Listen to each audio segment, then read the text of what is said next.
उफ, आईपीओ हो तो ऐसा खास पेशकश हमारी जिसमें आईपीओ बाजार से जुड़ी तमाम हलचलों को हम मतलब नजर निगाहें ना सिर्फ रखते हैं बल्कि कोई भी चीज़ चूकने नहीं देते हैं। और इस पर जो है हमारी जो हर्ष जी हैं वो बड़ा ध्यान देते हैं और क्या कुछ हो रहा है, मैनेजमेंट क्या कह रही है, जो हमारे जो सब्सक्रिप्शन के नंबर हैं वो क्या कुछ आंकड़े बता रहे हैं, ग्रे मार्केट में किस तरह की हलचल चल रही है। और हमारे साथ एक और विशेष मेहमान जुड़ चुके हैं, सबको स्क्रीन पर लेकर के आ जाइए। वीएलए अंबाला जी हमारे साथ जुड़ चुकी हैं, तो आप दोनों का अंबाला जी बहुत बहुत स्वागत आज की इस विशेष चर्चा का हिस्सा बनने के लिए, और हर्ष का तो हमेशा ही स्वागत रहता है। तो हर्ष के साथ शुरू करना चाहेंगे। हर्ष, कौन कौन से आईपीओ खुल रहे हैं, क्या कुछ अपडेट्स आपके पास हैं, कहाँ से शुरू करना चाहेंगे? 3 आईपीओ की शुरुआत हो गई है। सबसे पहले ग्लोटिस के आईपीओ की बात कर लेते हैं यहाँ पर। तो आप ये देखिए, सबसे पहले मैं इसके बिजनेस मॉडल को समझाता हूँ। लॉजिस्टिक कंपनी है, basically end to end solution देती है, चाहे आप ओशन की बात कीजिए, एयर की बात कीजिए या फिर लैंड की बात कीजिए। अभी तक जो इनका मॉडल था वो एसेट लाइट मॉडल रहा है, लेकिन आईपीओ के बाद आने के बाद क्योंकि कंपनी का जो इन्वेस्टमेंट है वो बेसिकली हैवी व्हीकल्स और तमाम तरह की चीज़ों में देखने को मिलेगा, तो फिर ये यहाँ पर जो है अब एसेट लाइट मॉडल देखने को नहीं मिलेगा। इसके अलावा अगर आप कंपनी का अगर आप पी देखें, वो मैम बेहतर बताएंगे, लेकिन फिर भी अभी अगर आप देखें एवरेज पी इस इंडस्ट्री का तो उसके आसपास ही जो है यहाँ पर कंपनी ट्रेड कर रही है। लेकिन अगर आप देखें तो आज से ये खुल गया है, सोमवार से 29 सितंबर से। क्लोज कब होगा? 1 अक्टूबर को क्लोज होता हुआ दिखेगा। अलॉटमेंट की बात करें 3 अक्टूबर फ्राइडे को होता हुआ दिखेगा, और लिस्टिंग डेट की बात करें तो 7 अक्टूबर को उसकी लिस्टिंग होती हुई दिखेगी। प्राइस बैंड की बात कर लेते हैं यहाँ पे। अगर आप इशू प्राइस बैंड की बात करें तो 120 से लेकर 129 रुपये यहाँ पे तय किया गया। एक लॉट में 114 शेयर्स होंगे। अगर आप इशू साइज की बात करें तो टोटल जो है ये 307 करोड़ का है, जिसमें फ्रेश इशू 160 करोड़ का है और ऑफर फॉर सेल जो है 147 करोड़ का है यहाँ पर। अगर हम लोग आगे इसके फाइनेंशियल्स को टटोलें तो देखिए फाइनेंशियल्स क्या कहते हैं। 2023, 24, 25 की बात करें तो अगर रेवेन्यू के मोर्चे पर देखें तो 479 करोड़ से बढ़कर 499 करोड़ हुआ, और फिर 2024 से छलांग मारता हुआ ये सीधा 945 करोड़, करीब करीब 89% के आसपास की जंप जो है वो रेवेन्यू में देखने को मिली है। प्रॉफिट आफ्टर टैक्स की बात करें 2023 में 22 करोड़ था, वहाँ से 31 करोड़ हुआ और फिर 56 करोड़ हुआ, यानी कि 2024 से 25 के बीच में करीब करीब 81% की जंप आप मान के चल लीजिए। इसके अलावा एबिटा की बात करें, यहाँ पे एबिटा में भी लगातार बढ़ोतरी देखने को मिल रही है, और बोरोइंग जो है यहाँ पे पहले 31 करोड़ थी 23 में, फिर एकदम घट के 8 करोड़ हुई, फिर 22 करोड़ हुई है यहाँ पे। ग्रे मार्केट प्रीमियम क्या कह रहा है इस आईपीओ का, वो हम लोग आपको बताते हैं। तो आप ये देखिए 12 रुपये प्रति शेयर का भाव, करीब करीब 9.5% के आसपास की लिस्टिंग गेन की संभावना, 141 के भाव पर यहाँ पे इसकी लिस्टिंग हो सकती है। हाँ, 9.5% के आसपास ग्रे मार्केट में प्रीमियम देखने को मिल रहा है। मैम, कंपनी के फंडामेंटल्स कैसे लग रहे हैं आपको, वैल्यूएशन कैसी लग रही है, और ख़ास तौर से करंट मार्केट सिचुएशन जो कि काफ़ी वोलेटाइल है उसको ध्यान में रखते हुए आप क्या इसमें निवेश की सलाह देंगी ग्लोटिस के अंदर? अभी अगर मैं वन वर्ड, आपने स्टेटमेंट पूछा है तो नहीं, उसका रीजन मैं अब एक्सप्लेन करना चाहूंगी। देखिए, पहले तो जिसकी बैलेंस शीट है बहुत ही डिफरेंट है, मतलब अचानक से उतना प्रॉफिट आना, अचानक से उतना आपका आईपीओ वाले ईयर में ही या फाइनेंशियल ईयर आप उसको बोलिए, आपका अचानक से आपके बोरोइंग्स का घट जाना, ये सारी चीजें ना, fishy word, I don't know it's very appropriate और नॉट, लेकिन यूजर या फिर जो आईपीओ एप्लीकेंट होते हैं उनको नंबर्स की डीप डाइव करना बहुत जरूरी है। तो बैलेंस शीट इसकी दिख अच्छी जरूर रही है, लेकिन उतना फास्ट जो चेंज होता है प्रॉफिट जंप या फिर आपके बोरोइंग्स अचानक से घट जाना, ये कहीं ना कहीं दिखाई जाने वाली चीजें हैं। रियलिटी बैक टेस्ट जब आप इसको बाद में देखेंगे तो वो बाद में डीप डाइव होते हुए दिखेगी, लेकिन मुझे लगता है कि फिलहाल के लिए हम इसको अवॉइड कर सकते हैं अगर आपके पास में इससे बेटर कोई अपॉर्चुनिटी नहीं है तो। दूसरा एक और चीज, ये मिक्स्ड वाला आईपीओ है, इसमें ओएफएस भी है और फ्रेश इशू भी है, और ऑलमोस्ट अगर हम बात करें तो जितना इसमें आपका ऑफर फॉर सेल है उससे स्लाइटली ज्यादा आपका इसमें फ्रेश इशू है। तो कहने का मतलब यह है कि कंपनी कहीं ना कहीं जो है एग्जिट भी ले रही है, it's not a complete fresh issue. यहाँ पर आपको एग्जिट भी अपने जो पुराने होल्डर्स हैं, जो प्रोप्राइटर्स हैं, प्रमोटर है जो कंपनी के, वहां पर उनको एग्जिट भी ले रहे हैं। सो मेरे हिसाब से अगर आपकी एक्सपेक्टेशन, एक वर्ड में हम इसको ऐसे भी बोल सकते हैं कि अगर आपकी expectation more than 10% premium listing की है और आप 10% तक का डिस्काउंट लिस्टिंग झेल नहीं सक रहे, then you can avoid it. चलिए, तो अगर आप चाहते हैं कि आपको 10% के आसपास का गेन हो यहाँ पर तो अवॉइड कर सकते हैं अगर उससे ज़्यादा एक्सपेक्टेशन आपकी है। और चलिए, बाकी विकल्पों पे आपने कहा कि अगर आपके पास कोई ऑप्शन नहीं है तो ऑप्शन बाकी भी हैं, उस पर हम जरा देख लेते हैं, हर्ष से पूछ लेते हैं। हाँ जी, जी और एक और चीज जो हम यहाँ पे इसी पर्टिकुलर ग्लोटिस में जो हम लोग ट्रैक कर सकते हैं, देखिए इसमें रिटेल पार्टिसिपेशन 40% का है, तो यहाँ पर HNI और अपने QIB इन दोनों को मिला लेंगे तो 60% है। आप तब भी इसमें, यानी अगर आप अप्लाई कर भी रहे हैं, I mean if you are comfortable with 10% plus and minus discount and premium, तो यहाँ पर आप सेकंड लास्ट डे पर ट्रैक जरूर करें कि आपका QIB एंड HNI कितना हुआ है। और अगर आप रिटेल पार्टिसिपेशन में जा रहे हैं और वो आपका QIB एंड HNI सॉरी आपका फुल्ली सब्सक्राइब या फिर ओवर सब्सक्राइब नहीं हुआ हो, तो प्लीज आप अपनी जो भी आपकी एप्लीकेशन है उसको विड्रॉ भी कर सकते हैं, because in that case very chances कि डिस्काउंट में चली जाए। चलिए ठीक। हर्ष, अगला आईपीओ कौन सा है? ओम फ्रेट फॉरवर्ड्स की बात कर लेते हैं। एक और लॉजिस्टिक कंपनी का आईपीओ है यहाँ पर, और अगर आप यहाँ पर देखें तो देखिए सबसे पहले आप ये समझिए 1995 में कंपनी इनकॉर्पोरेट हुई थी, और अगर हम लोग बेसिकली देखें यहाँ पर तो ये जो है थर्ड जनरेशन लॉजिस्टिक कंपनी है। मुंबई में इनका हेडक्वार्टर है, करीब 700 लोकेशंस को कैटर करती है, 5 कॉन्टिनेंट्स में है। और इसके अलावा यहाँ पर जो है ऑफरिंग जो करती है, तो पेपरलेस पूरे तरीके से paper free documentation, GPS tracking और तमाम तरह की चीज़ें हैं। इसके अलावा अगर आप यहाँ पर देखें तो वही 29 सितंबर को खुल गया, क्लोज 3 अक्टूबर को होता हुआ देखिएगा। अलॉटमेंट की तारीख की बात करें तो ये मंडे 6 अक्टूबर को होगी। लिस्टिंग डेट की बात करें तो 8 अक्टूबर की यहाँ पर स्थिति दिखा रहा है। इसके अलावा अगर हम लोग यहाँ पर देखें अपर प्राइस बैंड की बात करें या लोअर प्राइस बैंड की, 128 से लेकर 135 रुपये प्रति शेयर के भाव होगा। एक लॉट में 111 शेयर होंगे। टोटल इशू साइज़ की बात करें तो यहाँ पर 90,60,000 शेयर्स होंगे, करीब 122 करोड़ का आईपीओ है ये। फ्रेश इशू की बात करें यहाँ पर तो 18 लाख के आसपास शेयर्स होंगे, और ऑफर फॉर सेल का 72-72.5 लाख, यानी कि एक बहुत बड़ी संख्या यहाँ पे ऑफर फॉर सेल के तौर पे देखने को मिल रही है। और फ्रेश इशू की जो संख्या है वो काफ़ी कम है यहाँ पर। इसके अलावा अगर फाइनेंशियल्स को देखें हम लोग, फाइनेंशियल्स क्या कहते हैं यहाँ पर, तो आप यहाँ पे देखिए 2023, 24, 25 में टोटल इनकम की बात करें यहाँ पर तो लगातार बढ़ोतरी देखने को मिल रही है। करीब यहाँ पे देखिए कि 12 से 15% के आसपास की है यहाँ पे।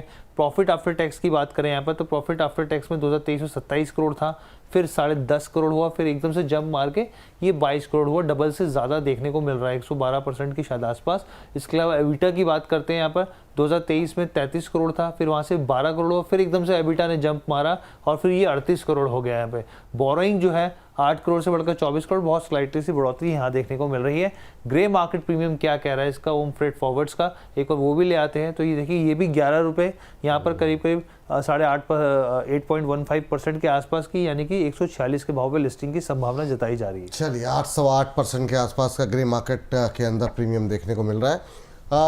मैम क्या टिप्पणी रहेगी ओम फ्राइट को लेकर के? इसमें दम है या ये भी फ्लैट ही रहेगा? ये भी फ्लैट टू डिस्काउंट रह सकता है, बहुत ज्यादा पॉसिबिलिटीज नहीं है। बाकी सारी चीजें मोस्टली जो हर्ष एक्सप्लेन कर चुके हैं, मैं उनको एक्सप्लेन नहीं करूंगी ताकि टाइम बचे। लेकिन कुछ चीजें छोटे आईपीओ, देखिए इसका आईपीओ साइज डेफिनेटली छोटा है, but it's not a fresh issue. जो पैसा आप देंगे, हम ऐसी ही बात करेंगे कि जो पैसा आप इस कंपनी को देंगे वो कंपनी बिजनेस एक्सपेंशन के लिए यूज नहीं कर रही है। It is giving exit to the previous promoters और जो उन कंपनी में जिनके पास इक्विटी है। तो इस नजरिए से आपका पैसा बिजनेस में नहीं लग रहा है। तो अगर आप इस बात की क्लैरिटी है कि आप बिजनेस में पैसा नहीं लगे, फिर भी आप किसी ट्रांसपोर्टेशन लॉजिस्टिक कंपनी में अगर आप पैसा लगाना चाह रहे हैं, दैट टू जो एक छोटे साइज की कंपनी है जहां पर ग्लोबल डिपेंडेंसी एक्सपोर्ट की जिसमें वेयर हाउस इस कंपनी का सब जो मेन इसका बिजनेस कोर है, इस सब चीजों को ध्यान में रखते हुए अगर आप फिर भी इसमें पैसा लगाना चाहते हैं तो मेरा व्यू यही होगा, रुक जाइए, कुछ और ढूंढिए। ये भी वैसा आईपीओ नहीं है जिसमें कि आप बहुत कॉन्फिडेंस से अपने आईपीओ इसको अप्लाई कर सके। जनरली ऐसी कंपनीज में आईपीओ मिल भी जाते हैं क्योंकि छोटे हैं। अगर इंटरेस्ट ज्यादा नहीं आया तो फिर शायद आपको ये आईपीओ लग जाए। मेरी राय में 5% प्लस माइनस का ही इसमें व्यू रखना है, अवॉइड भी कर सकते हैं if you are not so aggressive about this business model. ठीक है मैम, इस बीच जो है चलते हैं हर्ष के पास अगली और आखिरी आईपीओ के बारे में जानने। उससे पहले मैम जरा दीपक बिल्डर एक आईपीओ हाल में आया था, उसको थोड़ा सा देख लीजिएगा। हमारे एक दर्शक हैं जाम कोडरमा राजकोट से दिलीप व्यास जी, कह रहे हैं कि नमस्कार विपुल जी, दीपक बिल्डर आईपीओ में मुझे मिला था, करंट वीक में चला है, क्या ये आईपीओ प्राइस को पार करेगा? VLA अम्बाला मैम जी का व्यू जानना चाहता हूँ, आभार। तो अगले आईपीओ के साथ साथ अगर आप उसका भी देख लेंगे तो अच्छा रहेगा। तब तक हम हर्ष से फटाफट, चूँकि समय की कमी है, जान लेते हैं अगले आईपीओ के बारे में। जी, फैबटेक टेक्नोलॉजीज़ की बात कर रहे थे। कंपनी 2008 में इनकॉर्पोरेट हुई। उनका जो बिजनेस मॉडल है वो यूनिक है बेसिकली, कि आप ये समझिए कि जो फार्मा कंपनीज हो गई या हेल्थ केयर कंपनीज हो गई, उनके लिए फैक्ट्रियाँ जो है वो तैयार करती हैं यहाँ पे। इसमें आप ये भी समझिए कि इसके अंदर आप क्लीन वाटर फैसिलिटीज सॉल्यूशंस देती है, क्योंकि देखिए जब भी कोई लैब्स होती हैं उसमें क्लीनिंग को लेकर बड़ा कंसर्न होता है, कई तरह के बैक्टीरिया, तमाम तरह की चीज़ें होती है, तो उस तरह के सॉल्यूशंस देती है यहाँ पे। Clean water solution, clean room facility solution, और इसके अलावा यहाँ पर आप देखिए सेमीकंडक्टर, आईटी या फिर एरोनॉटिक्स कंपनी को भी, तमाम तरह की कंपनीज को भी अपनी सर्विसेज देती है। लेकिन इसमें एक चीज़ आप समझ लीजिए कि इनका जो 85% रेवेन्यू है वो बाहर से आता है। अब हम लोग तारीखों की बात कर लेते हैं यहाँ पर। अगर आप देखिए तो 29 सितंबर आज से खुल गया, 1 अक्टूबर को बंद होता हुआ दिखेगा। अलॉटमेंट की बात करें तो 3 अक्टूबर को अलॉटमेंट होता हुआ दिखेगा। लिस्टिंग की बात करें तो 7 अक्टूबर को इसकी लिस्टिंग होगी यहाँ पर। इसके अलावा अगर आप प्राइस बैंड की बात करें यहाँ पे फैबटेक टेक्नोलॉजीज़ की, एक बार लेकर आते हैं प्राइस बैंड, तो देखिए। और इसके अलावा अगर हम लोग फाइनेंशियल्स की ये देखिए प्राइस बैंड की बात करते हैं, 181 से लेके 191 के आसपास है यहाँ पर। एक लॉट में 75 शेयर्स होंगे। टोटल इशू साइज जो है वो 230 करोड़ के आसपास का है। फ्रेश इशू पूरी तरीके से फ्रेश है ये, इसलिए हमने जानकारी दी। अभी तक प्रमोटर्स की जो होल्डिंग की हिस्सेदारी है वो 94.60% है। अब फाइनेंशियल्स पर आ जाते हैं। यहाँ पे फाइनेंशियल्स क्या कह रहे हैं, देखिए 2023-24 की बात करें यहाँ पर तो बढ़ोतरी हो रही है। रेवेन्यू की बात करें यहाँ से 230 करोड़ से बढ़कर 336 करोड़ हुआ, यानी कि 46% का जंप रेवेन्यू में 2024-25 के बीच में देखने को मिला। प्रॉफिट आफ्टर टैक्स की बात करें तो इसमें भी लगातार बढ़ोतरी देखने को मिल रही है। प्रॉफिट आफ्टर टैक्स 2024 से लेके 2025 तक करीब 71% का जंप यहाँ देखने को मिला है। एबिटा में भी स्लाइटली बढ़ोतरी हो रही है, और बोरोइंग जो है वो 34 से बढ़कर यहाँ पे बढ़ता हुआ दिखा है। इसके अलावा फैब टेक्नोलॉजीज के अगर हम लोग यहाँ पे ग्रे मार्केट प्रीमियम की बात करें यहाँ पे तो 10, एक बार वापस लेके आते हैं, 10 रुपए दिखा रहा है ऊपर। आप ये देखिए करीब 5.5% के आसपास की, यानी कि 201 के भाव पर लिस्ट हो सकता है। चलिए, फैबटेक पे मैम कोई संभावनाएं हैं, या तीनों जो आईपीओ से हम लोगों ने बात की है उनमें किसी में पैसे लगाए जा सकते हैं, या तीनों अवॉइड करने चाहिए? पहले फैबटेक पे आपका व्यू। जी, Fabtech business point of view से इट्स अ गुड आईपीओ। आपको यहाँ पर प्रीमियम लिस्टिंग तो मिल ही सकती है, साथ में अगर आप इस बिजनेस में इन्वेस्ट भी करना चाहे, क्योंकि गवर्नमेंट भी थोड़ा फार्मा मैन्युफैक्चरिंग के ऊपर थोड़ा ध्यान देगी आने वाले समय में, और जितना इसका इम्पैक्ट इन कंपनीज की बुक्स में मिलेगा, और ये अपने आप में एक डिफरेंट या फिर निश बिजनेस लाइन में है। पूरी कोई ऐसी आज की डेट में फैबटेक जैसी कोई दूसरी कंपनी नहीं है जो कि एंड टू एंड, जिसको हमारी भाषा में बोले अगर हम, तो टर्न की प्रोजेक्ट जो पूरा कर रही हो, कि आपको एक प्रोजेक्ट बनाना है तो आपका इंफ्रा से लेकर के आपके जो आपके मेडिकली वाले जो इक्विपमेंट्स है, उन सबको भी अलग अलग सेक्टर के जो इंडस्ट्रीज की रिक्वायरमेंट है, चाहे फिर वो आपका सोलार वाला हो, आपका फार्मा वाला हो, या फिर आपको कोई आईटी लैब मैन्युफैक्चरिंग जैसा कोई R&D बनाना हो, तो उन सब में इसका एक टर्न की होल्ड है। तो ये अपने आप में खुद की मोनोपोलिक कंपनी रहने वाली है, और इसका इम्पैक्ट हमें इसकी फ्यूचरिस्टिक ग्रोथ में देखने के लिए मिलेगा। दैट मीन्स कि अगर आपको ये आईपीओ मिलता है तो भी, अगर आपको ये आईपीओ नहीं मिलता है and you are interested to invest in this business in secondary market, तब भी इसमें इन्वेस्टमेंट की जा सकती है।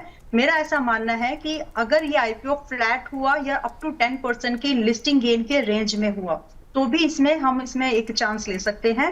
And down the line 1 year ये हमें 50 से 70% तक की अपसाइड मूवमेंट दिखा सकता है। मैक्सिमम जो लॉस हम सेकेंडरी मार्केट में भी, क्योंकि ये डिस्कस करना जरूरी है, सेकेंडरी मार्केट में भी अगर ये फ्लैट या फिर अप टू 10% के गेन पर लिस्ट होकर के जा रही है, तो भी हमें 15% लिस्टिंग प्राइस के, यानी प्राइस बैंड जो है उसका 15% के गेन लॉस, स्टॉप लॉस के साथ में इसको होल्ड किया जा सकता है। It has certain possibilities in future also, तो इसके लिए डेफिनेटली अप्लाई कर सकते हैं। मैं वो दिलीप पे नहीं बताया आपने कुछ, फटाफट जो है मैं चाहूंगा 30 सेकंड में अगर आप कमेंट कर सके कोई।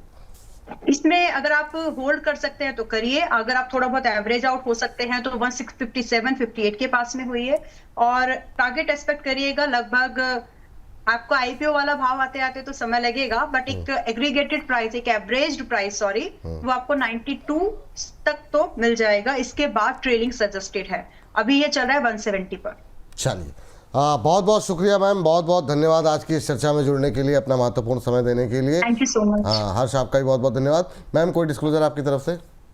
इन तीनों ही आईपीओस में आई एम नॉट अप्लाइंग, और ना ही मैं अपने जो रिव्यू मैंने यहाँ दिया है, similar review recommendation is going to share with my members also. Post market में I will see the price. हो सकता है कि जो फैबटेक है I may personally get invested but not down the line 3 months. तो आने वाले 3 महीने को तो ऐसे कोई व्यू नहीं है।